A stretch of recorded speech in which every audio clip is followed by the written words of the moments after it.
Other questions? So you mentioned there's a 500 or 450 or $500 goes to administration. Is that per unit? So if you buy 2 units, that's 900 that's not invested, or is it just on the first unit? So I just realized we're operating from a deck that Tony created, and in a different deck, I've got a slide that goes into the details of this. So I'm gonna answer the question. Then if it seems relevant, I'll go pull that up and talk through it. So the way that the fund administration fees work. So let me be clear. There's 2 types of fees that go with this program.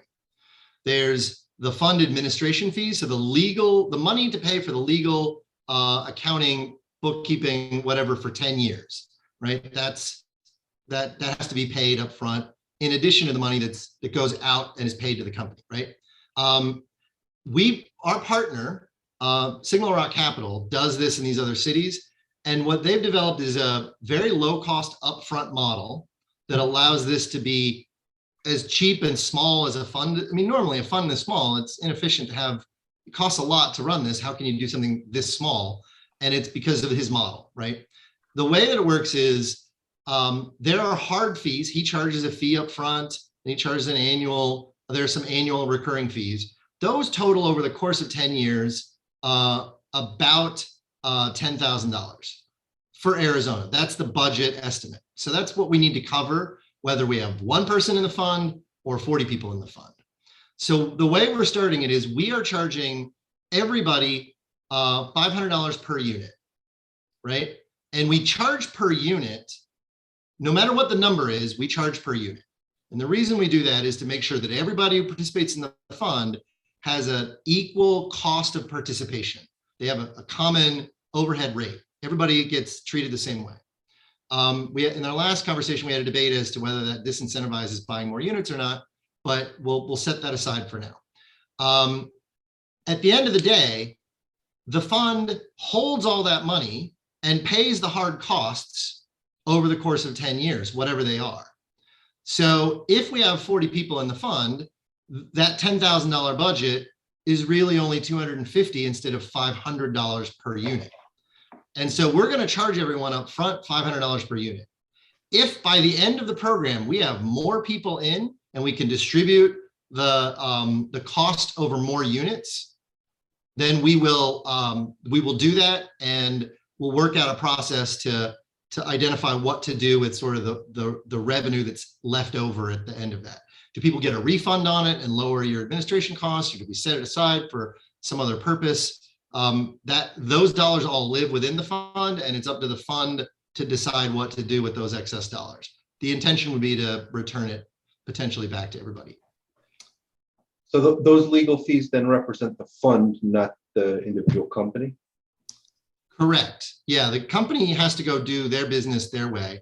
Okay. This is the administration cost of the fund. Everything I said is specific to operating the LLC for 10 years to be able to make and manage this investment.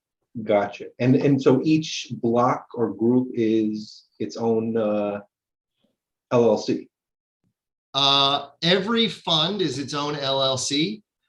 The question that I think you might be asking is, what if they make 2 investments? How does that legal structure work if this suddenly happens at the end of the program, they decide to make 2 investments? And I don't have a definitive, clear answer, but there are alternatives. You can spin up another SPV, bring people into it and let them do it. Or if everybody agrees, you could use the same SPV and write 2 different checks from it. So I think that is to be figured out at the time that it's happening, but it happens year over year. So there's a process in place to handle it in a couple ways. I did see a chat notification pop up. So I said there are 2 types of fees. The fund administration fees to pay for the legal cost to operate this fund is one set. The cost to administer this program, to staff the program over the course of it, we charge a separate fee. That money is paid to a 501c3 nonprofit here in Arizona. And we're charging, I believe we're charging $1,000 each or $1,200 each. And that's per person, not per unit. It's a one-time fee. So it's not, the more units you get, the more times you have to pay it. It's just to per person, per individual. And that's to help staff the program and cover a lot of the costs of the weekend and all the other stuff that we're doing. So, so I think that covers things that we were going to want to speak to. I do have the slide and we got more details. Got a whole video we can watch from Will, who runs Signal Rock Capital, that we just had him produce this week. So anybody has any questions about the way that the fund works and the overhead, we've got a video you can watch on that. We'll share. So other questions in the chat? I haven't been reading it. Are we caught up, or do people want to come on camera and ask questions? There was a question earlier about whether the weekend and all the Wednesday meetings are mandatory. So as Tony said, there is a pathway through the program called the passive investor route, in which case the program fees do not apply and you're not required, but you also don't get to vote and you don't get any of the education. Generally, I would say that yes, it is required. We need to say that. I mean, if you don't participate, you're opting out and you're surrendering your influence and your learning, right? So, so there's a balancing act here. We know everybody's busy. We don't want you to plan to not be there or to create the environment where you assume everybody else will do all the work, right? Especially, I would say, the due diligence phase is teamwork, and they're small teams. So there's accountability that's necessary in those weeks for sure. And there's a wisdom of the crowd factor. The more people that are engaged, the more knowledge and insights that are contributed to the decision making, which under the right conditions can improve the decision making. So we want to make sure people are participating. There are no penalties for not participating. We're not going to fine you, right? I would add to that. I think part of the benefit of this is if you're interested in trying to do more private placement investment, this is a situation where we're going to pull together a bunch of startups. You're going to see a bunch of startups pitching. You're going to see bad ones, good ones, hot garbage, things that you're interested in, and you're going to watch them through multi stages as they fail and flop and pivot and iterate. And you're going to get to ask the tough questions that an investor gets to ask, and hear a bunch of questions from other people, some of whom have done a lot of private placement investment and know what to ask. Picking all that up, if you're the kind of person who's interested in doing this, you know, this is a really convenient way to just get a whole lot of exposure very quickly. Whether or not the investment goes anywhere, you know, most of these private placement investments are not going to be successful, right? It's like 9 out of 10 of them are not successful. You'll get some losses to pass through. You can use it to offset all of your wonderful other investments that are spectacular, I'm sure. But the truth is, if you're trying to figure out how to do this, I think you just need to get a bunch of connection with both investors and startups and really kind of see how frothy this is. We've come at it from the startup side for a long time, and it's frothy and messy, and you know, you'll get people, you say, well, what about this competitor? And they won't have even thought of that. Or they say, oh crap, I didn't even look that one up. You will see it over and over and over again. And so starting to quickly figure out how to disqualify private placement investment and how to force founders to really start justifying how they're actually going to be successful is great experience if you're ever going to do this in any way. Because unless you're just going to let someone else do those investments for you, if you want to play yourself, you just kind of got to get a lot of exposure to how the sausage is made. It's not pretty. It is a lot of fun if you're into it. If you're a business nerd, it's a lot of fun. Next round of questions.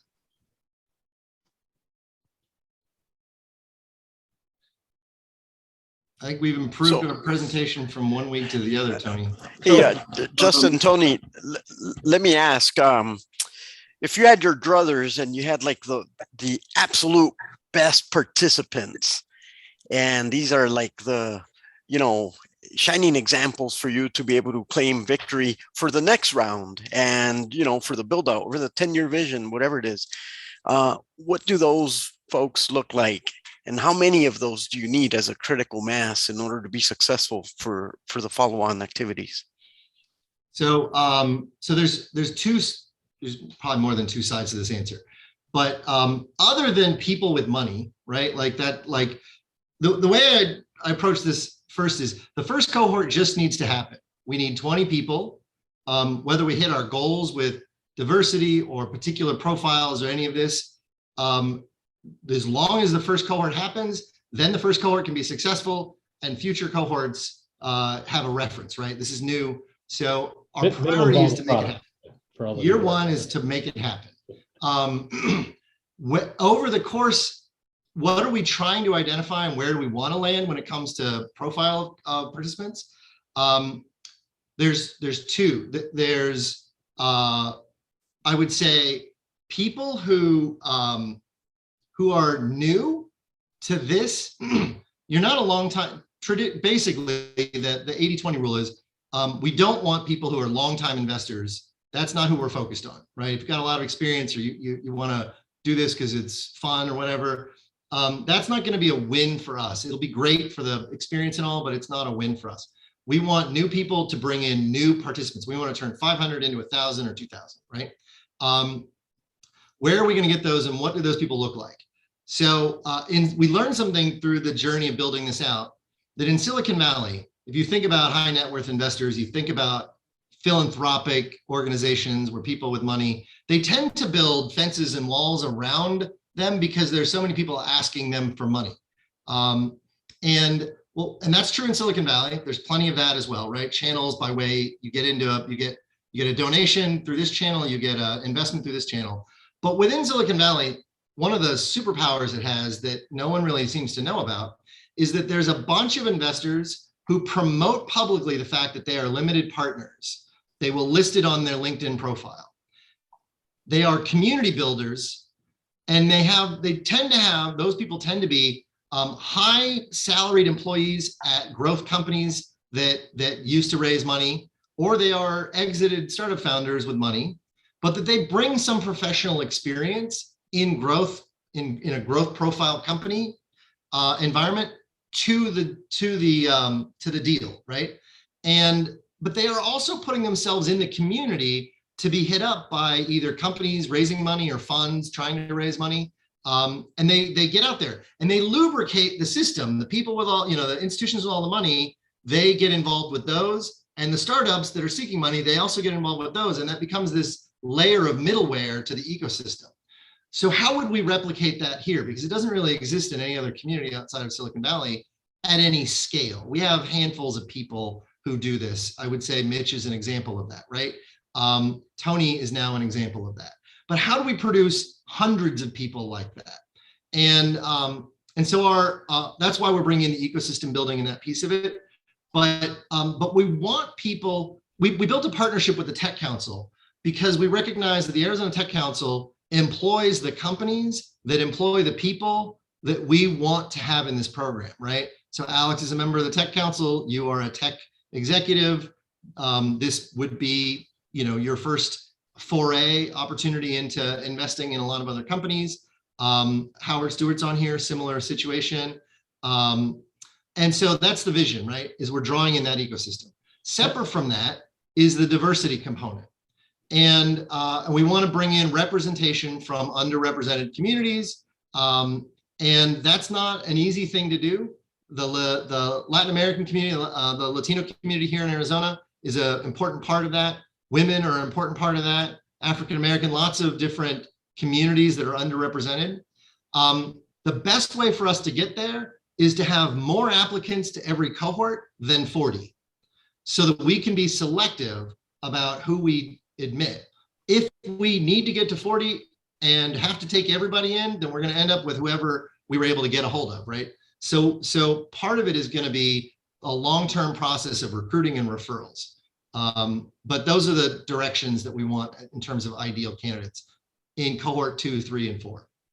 Hey, Alex, I got a shorter version of this answer, just really quickly, and then Mitch will get right to you. But here's my version is, I think among high net worth individuals, there's a subset of people who are at a point in their career or their life where they recognize that as important as donating money to charity, right, and supporting nonprofits, things like that, properly leverage money into startup ecosystems changes economies, communities, people's lives. It's really powerful. And even though it's not going to always be successful, learning how to do it is just as important as donating money to a nonprofit or being involved in the community with your time and mentorship. It's a way to leverage what you have to impact your community or your state in this case in a really powerful way. We're looking for people who recognize that and are interested in that. Tony? Yeah. Okay, so I have a statement and a question. Yeah. So first, I just want to say to the group here, I've done business with Justin and Tony and Alex. I've spent a lot of time talking with Jennifer. So anyone that, if anyone is at all interested in this space, these are the guys that it would make sense to do it with. My question is, do you see that there would be many people, startups in the bioscience, biotech area? So we tend to get a lot of biotech in Arizona, largely because I think of the angel tax credits and how preferential they are for biotech or rural or ag. I do think a lot of the angels tend to lead towards biotech.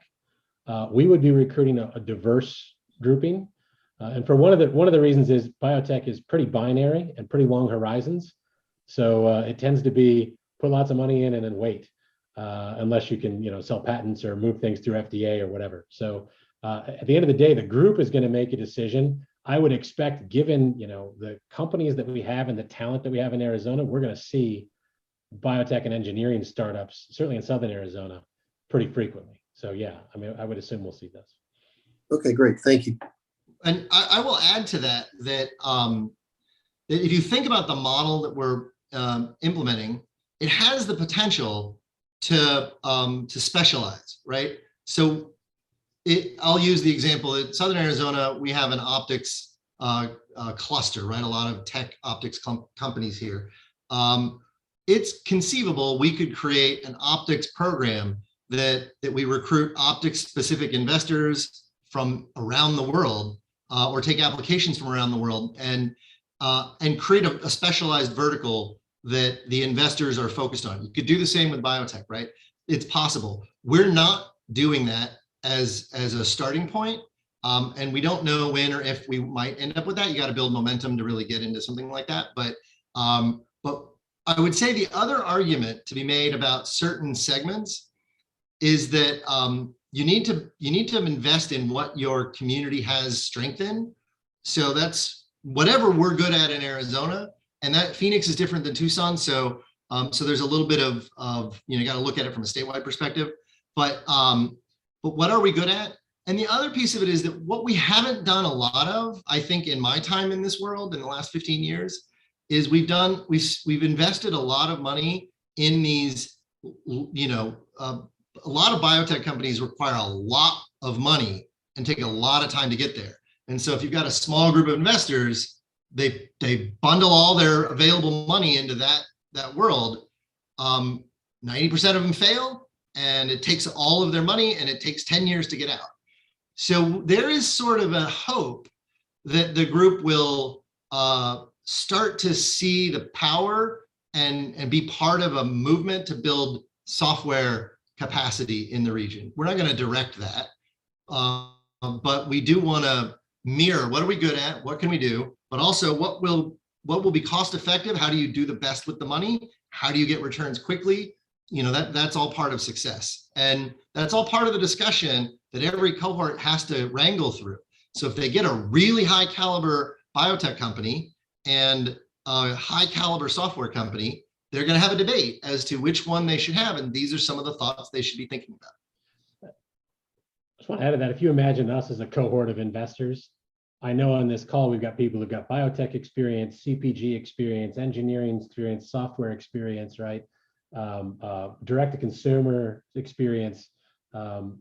So if we were talking through companies, it would be an opportunity for us to educate each other on, hey, if you actually wanted to move forward with this company, it's going to take $25 million for a new drug application. And it's going to be, 5 years, just so we're all on the same page. If we really believe this is the company, that kind of experience, if you haven't done that before, only comes from a fellow investor, because I don't know that your startup is going to volunteer it unless you drag it out of it, right? Right. I had a phone call with someone today about the program who shared that they had their first investment was $1 million into a startup, and it went so well that they made a second investment. I'm sorry, the first investment was $100,000, and it went so well they made a second investment in a different company, and that sucked up $1 million. And the problem was they were alone, right? They were the loan, essentially the loan pathway to funding. And so the company came back to them and burned through their available to invest capital and energy. And so they're actually like, this person was like, I'm not able to do this. I can't bring myself to do it. And that's why we're looking at 40 people and $5,000 instead of you being the lone source of wisdom and experience and network and capital for what effectively might be otherwise a friends and family experience, right?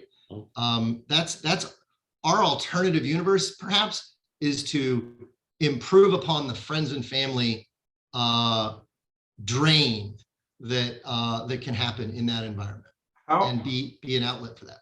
How does that second stage typically, or how do you anticipate it working with these cohorts? If, in other words, okay, you raised $200,000, things are going great, we got to expand, you need $1 million. How does that?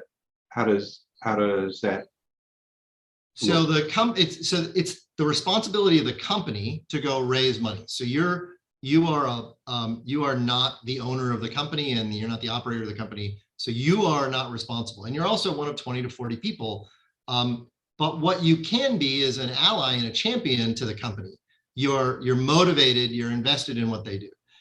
You're also, instead of them coming, in the case of this person I was talking about, effectively they were the primary lead investor. And that put a lot of risk and responsibility on them that they didn't realize they were doing. Here, you're one of 40, right? So there are 40 people that they can go lean on. They got a network of 40 people that they can go help raise, in addition to all the other places, right? And so it mitigates the company's risk to have allies like this as well. I also think what we would end up doing most likely in that situation is those of us who can help a company prep to pitch, if we've got money in it, we might provide that mentorship or walk them through what they need to do to go pitch. And then as a group, as a fund, we're going to vote on, do we want to sell out when the VC comes in, or do we want to ride along, right, and get diluted? And that would be something we could choose to do at that point. And Anthony or Tony, Justin, you guys might want to touch too on, I don't know, I know some are highly aware and have benefited from the angel investment tax credit on this call, but to the extent that it's relevant, for aspiring investors, can you speak to that a little bit? Yeah, so if the company is qualified, they've got to sign up to the Arizona Arizona Commerce Authority. The company is qualified, has 2 full-time investors, et cetera. There is a tax credit that would apply for these kind of investments. And I want to say, depending on the company, I think it's 35% of what goes in. It's not a huge amount of money for a $5,000 commitment, but over like 3 years. But it is something that drives a lot of angel investment in Arizona. I think it has been renewed and fully funded at this point. And so these would technically qualify as angel investments, provided the company is qualified and signed up. In this first one, if I'm the fund manager and that's a qualified investment, we'll make sure the fund administrator distributes all of the proper paperwork and gets that out to everybody. So really, you're getting back about 35% of those dollars as an Arizona tax credit if you're in the state of Arizona, which most of you should be. I am not these days, but I'm still keeping my fingers in the pool back there because I spent 20 years there and I do love the ecosystem. So right, and yeah, just a quick point there. That's the state's way of trying to get some of these sideline monies in the game, as it were. Yeah. And you're right, 35% for the biotech sector, and it's a little less for non-biotech for everybody else. Yep. Next up, any other questions or comments? So one of the things we didn't get to do last time that I think we have a little bit of available time to do this time is make sure we can get through kind of networking. So what I'd like to do is have each of you, so Jen, Tony, and I have already introduced ourselves, but Alex has gotten some screen time. So I'm going to call on a couple of you to come off mic and introduce yourselves. The point of this is you can also kind of weave in and out of questions if stuff comes up during this, but it's sort of like if we were going to have a drink, how do we, the side conversations are the valuable things. We want to make sure you guys get an opportunity to introduce yourselves. So why don't we go with, I saw Conrad. I see you're off mic. You want to introduce yourself there, Conrad? Hi, I'm Conrad, and I've lived here 20 years. I came in from Princeton, New Jersey, where I lived 25, and previous to that, lived in Chicago 25. I started my startup career in 1969 when I was about 26 years old. Let's see, 69, yeah, that's right. And I did my first buyout at age 29. The money that came, and that was a retail drug chain in Indianapolis. The money that backed me, well, the startup money were the founding partners of Accenture, and they were funding high-tech, stuff that they were recommending to customers. In the old days, it was modems and things like that. In 1972, at age 29, I did the first buyout, plus I did one of the early ed tech companies in multimedia, which was later sold to Prentice Hall. When I told Nick Soloway, his wife and my wife were Wellesley classmates at the reunion, that we were coming to Tucson, he said, oh, you've got to meet the Desert Angels and join them. I said, I don't do startups. I turned my back on them when I was 26 because I had to work out half a dozen deals for these partners of Accenture. And besides, my colleague at McKinsey had done a study of venture capital and said buyouts were more capital effective because you less risk, used other people's money, and the returns were about comparable. But I grew up out of the Boston venture capital community. My parents were good friends with many of the people involved in Polaroid as a startup, which, believe it or not, was a startup, but just before World War II. So I'm now here at 80 years old with 18 grandchildren. I helped my oldest son start up a fintech company, which in 5 years had $1.5 billion under management. Unfortunately, he died at 44. I took the next son, and he was over in Japan, and we formed Cyber Technologies KK in 1993, which within a year and a half had a couple million in revenues with customers, Sony, Toyota, and Amway Asia, first web presence for each of those companies. But then he decided he wanted to come back to Princeton to find a wife and leave the company in the hands of management. So he became the entrepreneur in residence at Accel Partners, which was founded by my classmate and at that time based in Princeton. And one thing led to another. We formed an internet startup company, a fund called Plimpton Yang, Yang being a billionaire trader that my brother-in-law helped nurture as a student out of PhD student out of UC Berkeley. And one thing led to another, and that son is running our family company, which was one of my incidental buyouts, now in the 140 years in the skincare ingredients business. So then I set up my daughter, who had within our family company done a startup, which within 7 years her brother sold for 30 million cash. But of course he was an older brother, and he thought she should be a stay-at-home mom. Being prejudice runs in the family too, just like the world. So she's now running SBI, Sustainable Botanicals International, which at age 75 I started in. It's a Tucson-based company, inspired by the jojoba spin-out of the University of Arizona 40 years ago. And that startup is, I guess, a couple million in revenue.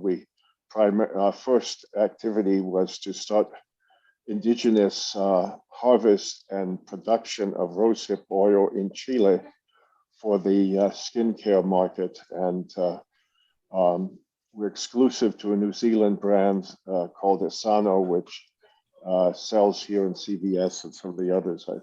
And I could go on. Conrad, I could go on and on, but yeah, I was stop. gonna say, can we acknowledge the robust level of experience that you've been able to bring to entrepreneurs and all over the world, but here in Tucson and Arizona. So thank you so much. Next up, I'll pick somebody else. How about Richard? And we're gonna start a clock on everyone. You get 60 seconds, and then I start yelling.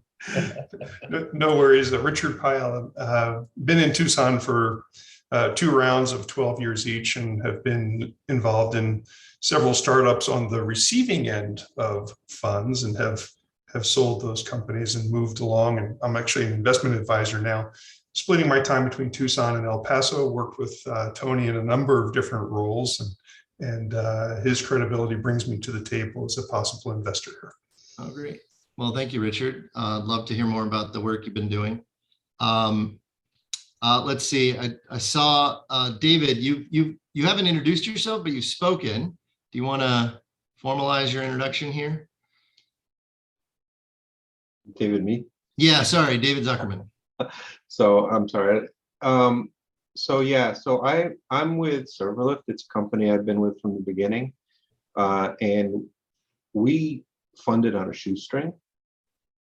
And it's been a fun and wild ride, but we weren't like the rapid growth like you see in a lot of these, but we've been but you know, our first year in operation, which was 3 years after we incorporated, was, you know, we made $14 and change in profit, but it was profit, and we've been in the black and growing ever since. And coming out of the design consulting, where, you know, working with startups where collections was a real problem, working in a company that's selling to people who own data centers, it's a dream. I mean, you're not, you know, they pay their bills.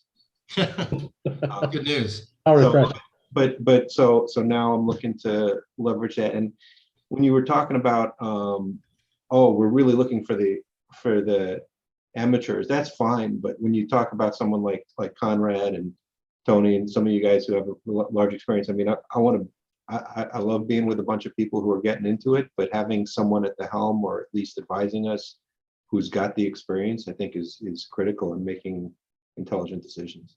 Yeah, absolutely. And so I appreciate that point. And I would also add that that one of the verticals or flavors of a program like this that we might get into in future cohorts, and we might include this in some of the education, is the, you know, there's a model around angel investing. You need your return in 5 years, typically.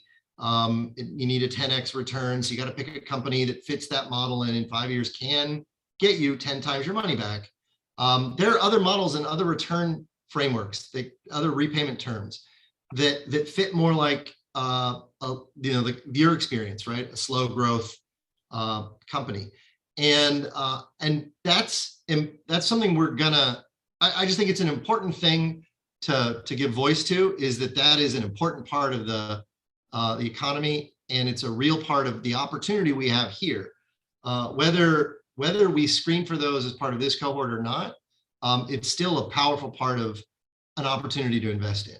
Well, I think it's worth mentioning. I mean, the people who invested did get, and who got out did get their 10x or more, but they just it's just that we didn't raise that. We didn't raise that much. We just funded on a shoestring. I mean, you know, we sold our 6 prototypes and paid the balance on the tooling and you know, and the deposit on the next 18, and so on and so forth, and snowballed from there.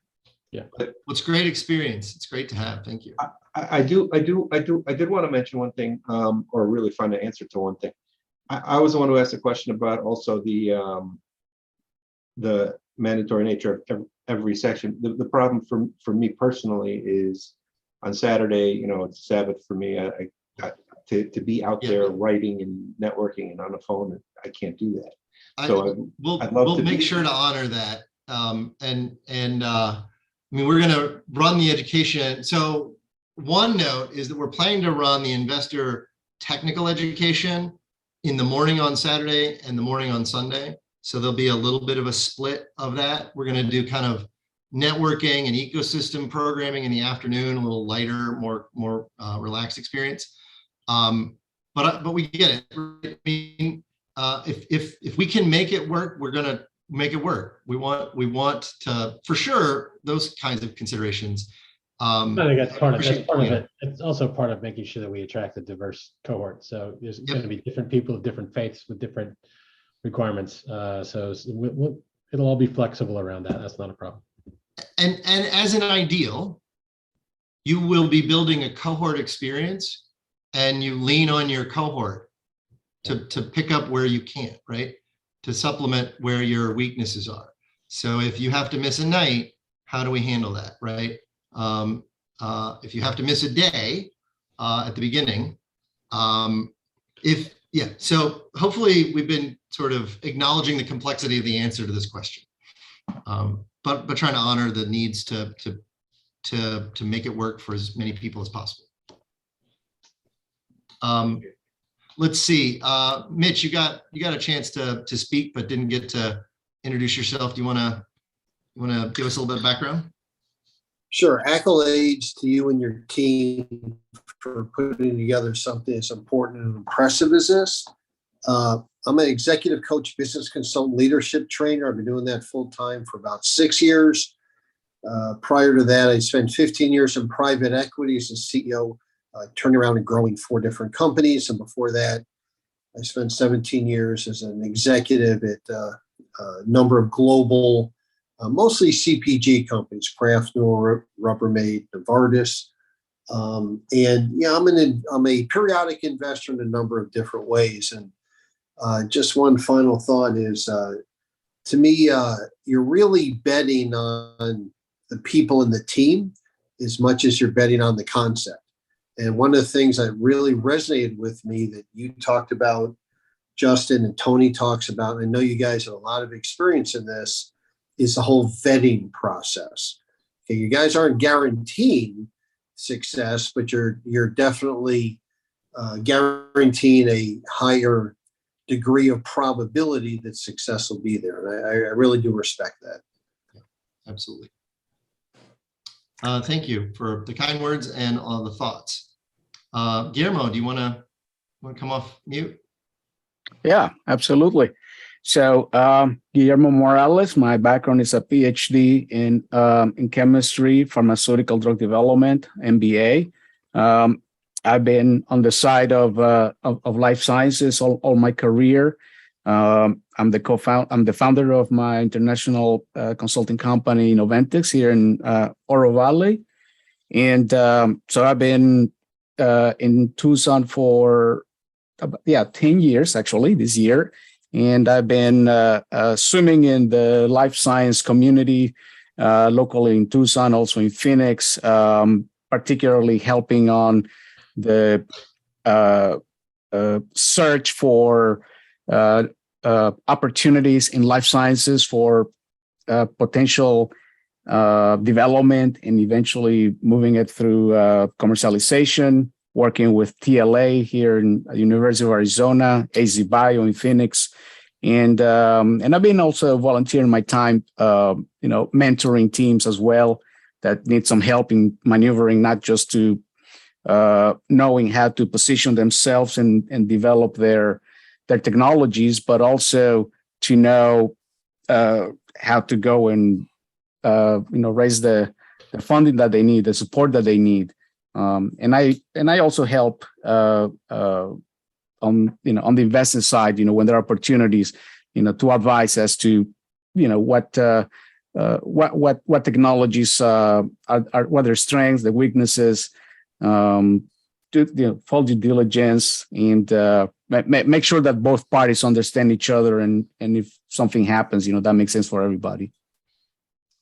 Thank you for that and all the work you've been doing. And hopefully hopefully we didn't dissuade you by talking about the challenges of biotech as a category. It's my life, so that to me is just like it's where I live, so it doesn't You live it. it doesn't scare exactly it doesn't scare me a bit. Yep. How about Jason? Are you there, Jason?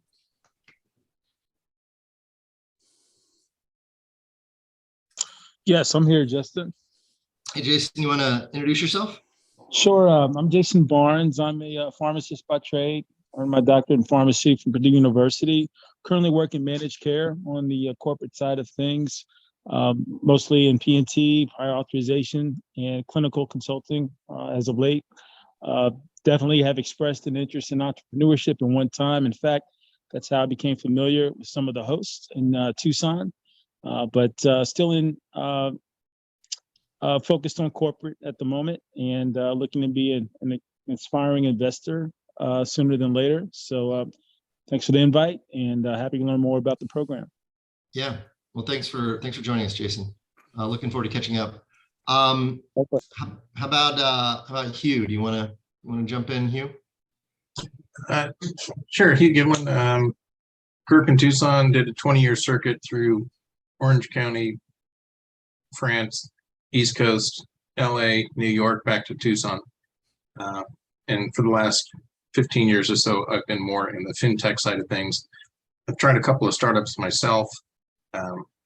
Some of those didn't work so well. Maybe just needed to pivot a few more times.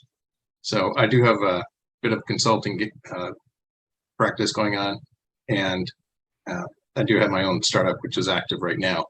But I also am more of an aspiring investor as well. So this is very interesting to me. Great. Welcome, Hugh. How about John? John and then Alec. And then Donna, I'm sort of acknowledging you. You got to go earlier, so you were in the queue of people who've already gone.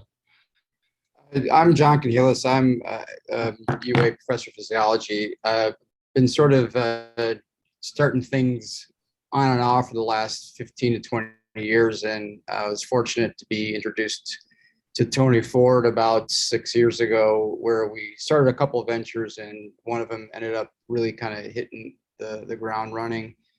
That's when we decided, and I think I kind of fall on both ends where, you know, I'm a scientist, so I'll never not be a scientist. I'm continually developing new things and trying new ideas.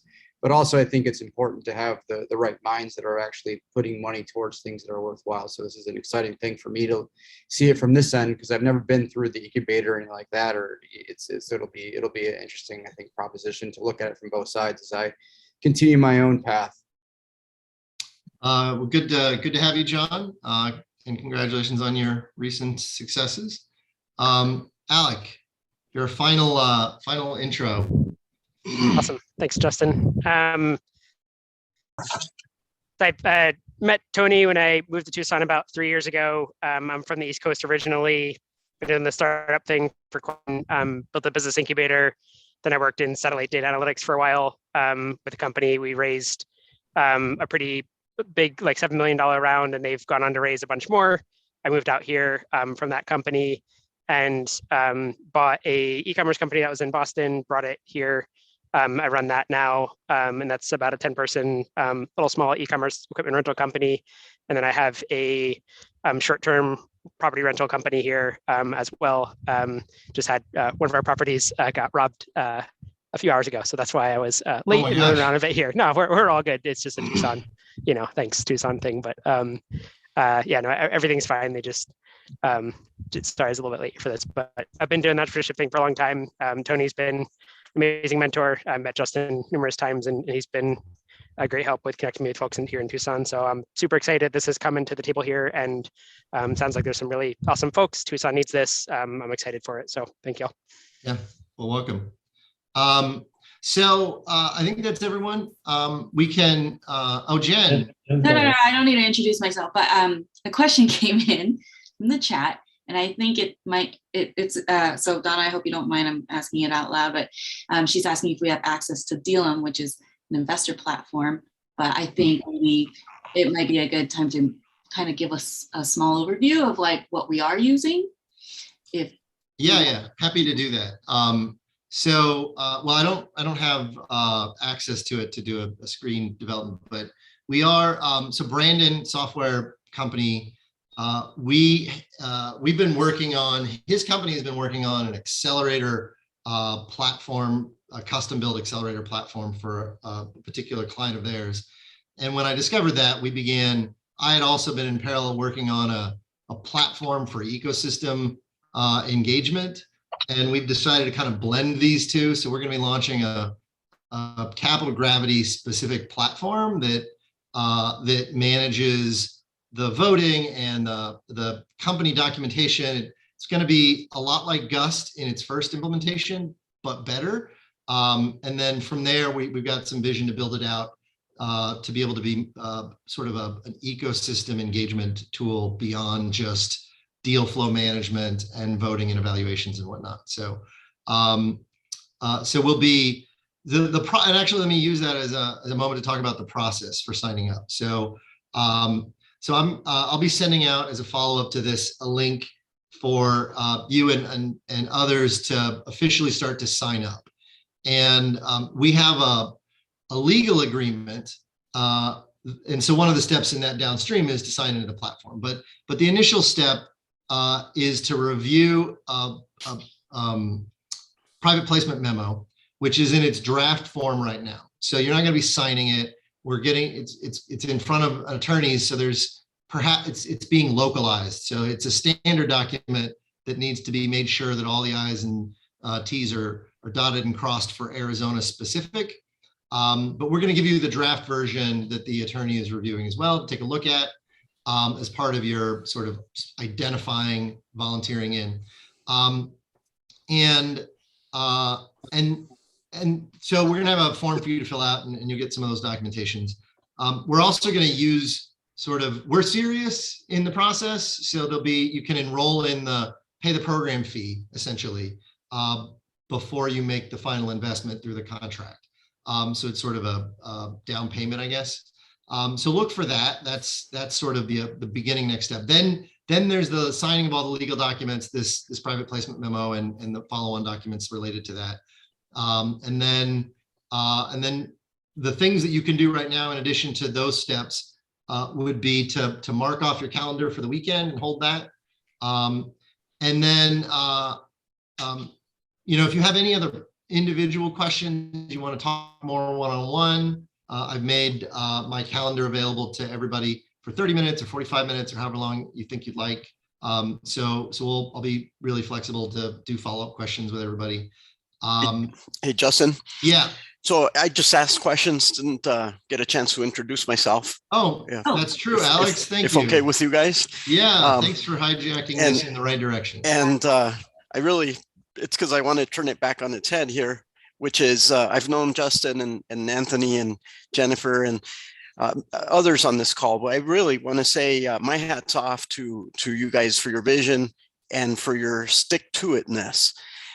This group has been trying to help foment the startup environment for the last decade, as long as I've known them, from Startup Tucson, actually even before Startup Tucson, back in the Tech Council days, Startup Weekend, then that Startup Tucson, then the Founders Institute, and now this. You guys are my heroes. You're an example of just sticking to it and wanting to see great things happen in Arizona. So thank you for that leadership. I'm a CEO of a early stage of a 5G disruptive technology company. We believe we have the solution that will help usher in the real promise of 5G over the next decade, which is bringing the economy into the real-time data sharing environment on a ubiquitous basis, more infrastructure, better infrastructure. So we have an antenna solution that we think solves that problem. It's really great to see old friends and luminaries here, Mitch and Conrad and Guillermo and others. This is going to be exciting to see where this group goes. Over the next 5 years, I could just envision where Arizona takes lead in early stage capital investing because of the initiative of people like you. So thank you guys. Yeah, thanks, Alex. Alex, you needed no introduction. Everybody already knows you. You don't, you will quickly. He's fantastic. So we're coming up on 8 minutes. Last time we ran over, so I'm happy to reclaim the 8 minutes and let you guys have your time back. And in the running over karma, we might be back to 0, which should be good for us. Do you guys have any, if anybody, let me put it this way. If there's anything that needs to be said to everybody, come off mic now and say it. I'm going to count to 10 in my head. If I hear nothing, then I'll. Nothing? Okay. Unless, Tony, you want to be adopted by Joni and me to be an Arizona resident, you know, we got an extra room now. Yeah, he's got an address in Arizona now. Right. Be careful with the And a tax little credits, whiskey, though. and a little whiskey on the side. Yeah. So we'll send the time back. I will stick around until everybody's dropped off. So if any of you want to stick around and ask questions, or I don't have any prepared, so you're all free to go, but I'll hang out. And if you have a reason to stick around, want to ask anything, I'll stick around and finish out whatever conversations you want to have one-on-one. Awesome to see you guys. Good night. All right. Bye, Alex. We'll send follow-up info. Thank you very much. Have a good night. Thanks, Guillermo.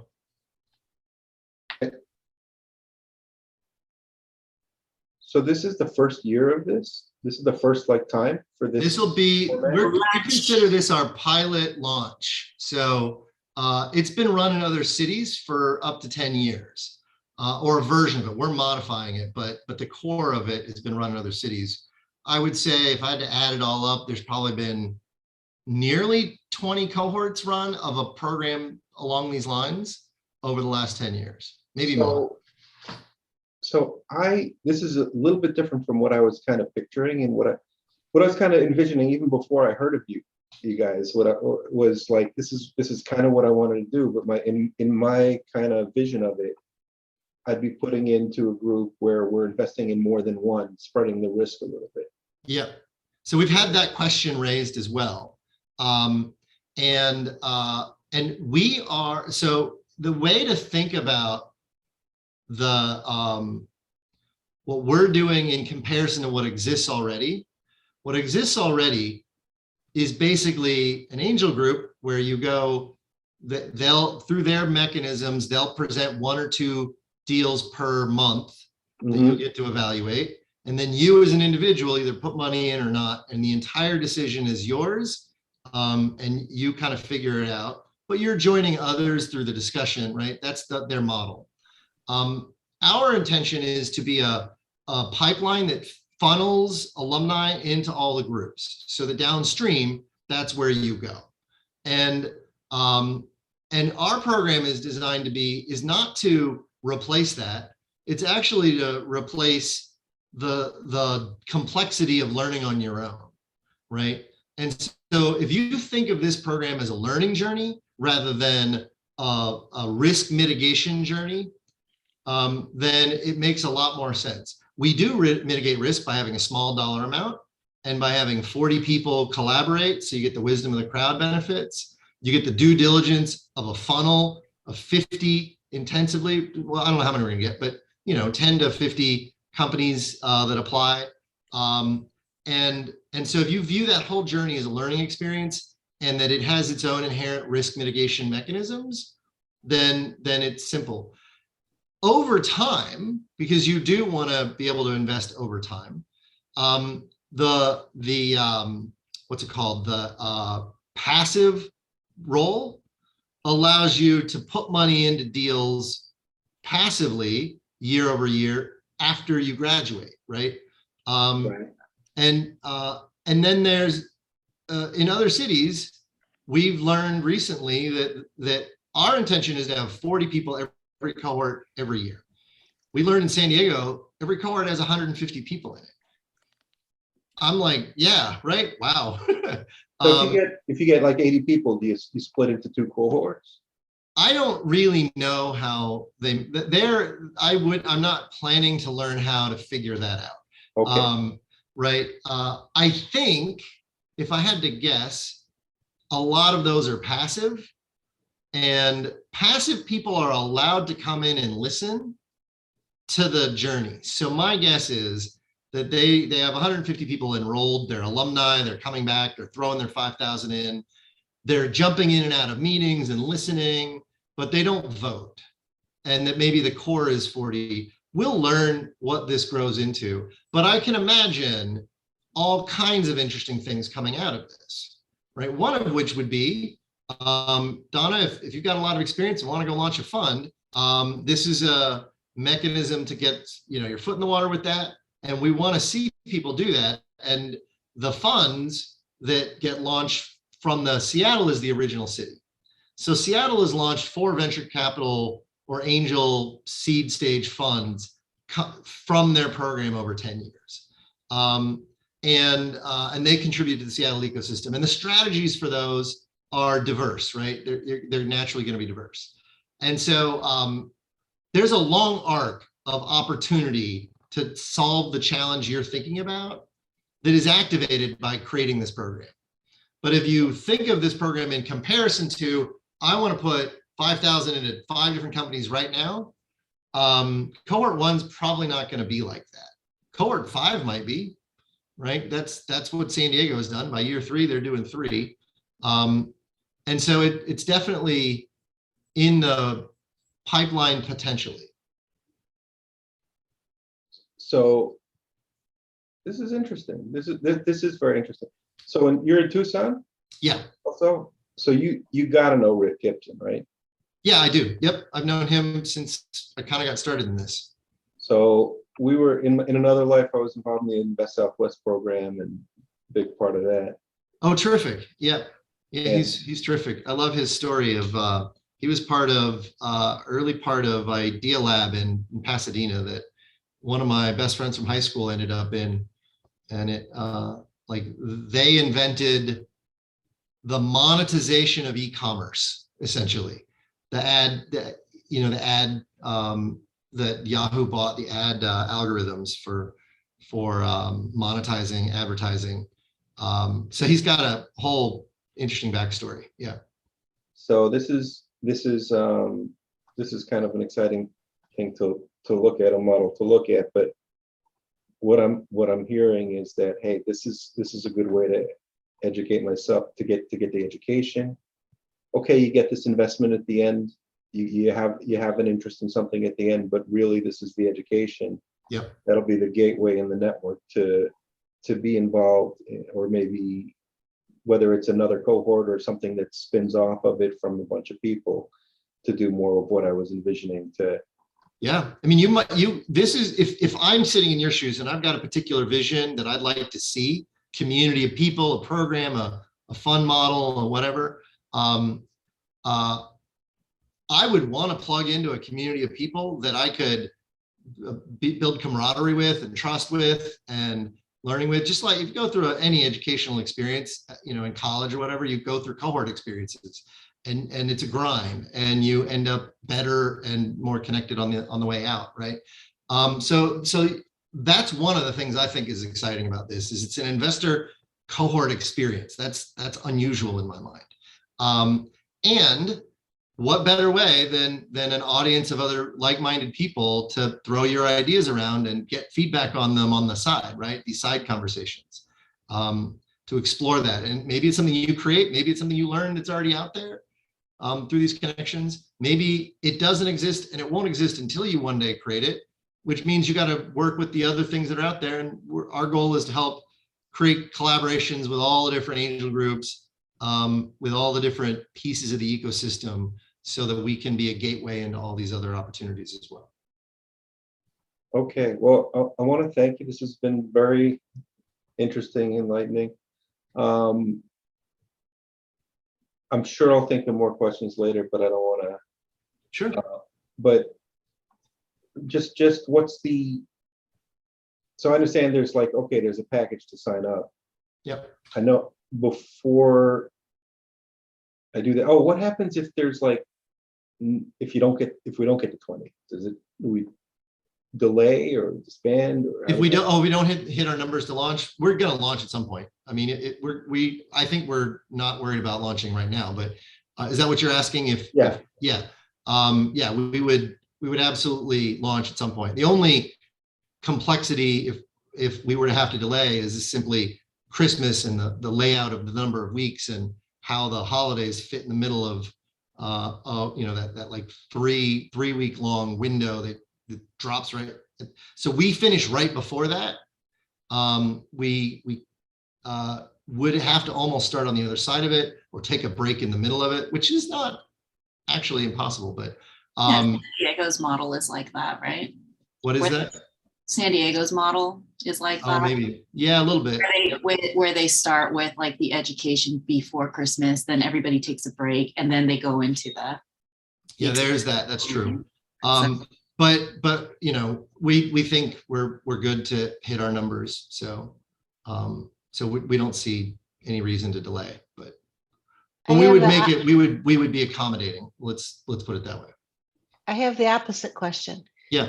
What if we don't have enough of the right candidate companies to look at, or how are you going about to get those companies? Yeah. So what we've discovered, what we've realized is that we are sort of the largest prize in Arizona right now. Even at $100,000, we're kind of one of the biggest buckets of money you can apply for. And so that's a pretty powerful draw. At $200,000, it's even more powerful. So we've got a pretty powerful network already. And we're just gonna bang on all the doors and get the word out to all the startups. And are you gonna It's gonna be harder to get to people who are not connected into the ecosystem, but that's always the case, right? Yeah. Are you gonna put any parameters, trying to find a politically correct way to ask? How are you gonna diversify the offerings, the companies that are coming in? So we're not all biotech, we're not all life science, to get away from the differences from Desert Angels, because that's all we get. It seems that's a good question. So I don't know that I have the networks that I think we plug into. So Jen, talk a little bit about the nature of the profile of the companies that are going through your program.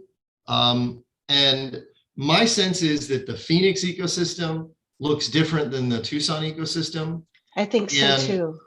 And so we're statewide, not Tucson. And so by the mere nature of recruiting from everywhere, we're going to get a wide array. I mean, when we did this with idea funding, we were giving away $5,000. We got 50 applications in a month, maybe less than that. And that was only in Tucson. So, we've got collaborators and channels to promote all over the state, all over Phoenix. And Jen's program has, I think, like 15 or 20 companies going through it every year. My guess is they're not mostly bio at all. No, not at all. So this year we actually have 18 new companies at 2 different stages. One's early stage and the other one's more like ideation stage. But so far we have almost, we're working towards 100 companies in our collective. I think we're at 80 or something like that. But most of them are SaaS companies, but they're not necessarily all biotech. They range in healthcare to fintech to and there are some that are just products. So we do have a diverse set of companies just within that collective, and that's only our collective members. So outside of that, there's definitely more, especially the ones that go through Invest Southwest, Venture Madness.